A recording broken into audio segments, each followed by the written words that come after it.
సచివాలయ సమస్య ఉంది, వెళ్ళాలి, వెళ్ళి కొట్లాడాలి, అవసరమైతే తన్నాలి, తన్నించుకోవాలా.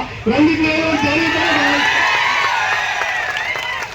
మనం గట్టిగా మాట్లాడితే మామూలుగా లక్షలు ఉన్నాయి, లక్షలైతే కనిపిస్తున్నాడు అంటారు. అవును, మా హక్కుల కోసం ఆ స్థాయికి ముందుకెళ్ళడానికి మీరు సిద్ధంగానే ఉన్నా. మీరు ఇస్తే మంచిది, ఇవ్వకపోతే ఆపరణంలో కూడా ముందుకెళ్ళవలసిన అవసరం ఉంది. ఎందుకంటే 6 సంవత్సరాలు అయింది, 7 సంవత్సరాలు కావస్తుంది. ఇప్పటికీ అవే బేసిక్ పేపర్లు ముందుకొచ్చారు. ఎవరికి ఎదురు లేదు. ఎవరు ఫ్యామిలీ లైఫ్ అంటే ఎలా ఉంటుందో తెలుసు. 2 పిల్లలు ఉన్న జీవితం బలి ఈ రోజులో. ఎందుకంటే నిత్యావసర సరుకులు ఎలా ఉందో మీకే తెలుసు.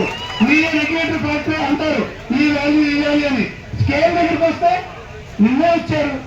కొంతమంది పెద్ద నాయకులు చెప్తారు, జాయిన్ 6 సంవత్సరాలు అయింది, నీకు ఎందుకయ్యా 20-30 సంవత్సరాల నుంచి మేము ఉన్నాము. అది నీ తప్పయ్యా, నువ్వు అడగకపోయినా.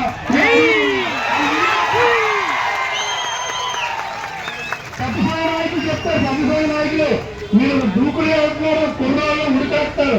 పెద్ద సాయి నాయకులు మళ్ళీ చెప్తున్నాడు, ఏ రోజైనా ఇక్కడికి వచ్చి మీరు మీ సచివాలయం ఎంప్లాయీస్ కోసం నిల్చోంట, మీరు వచ్చి నిల్చోండి అంటే రామా? పిలిచారా? ఏ వ్యక్తిని పిలిచారా?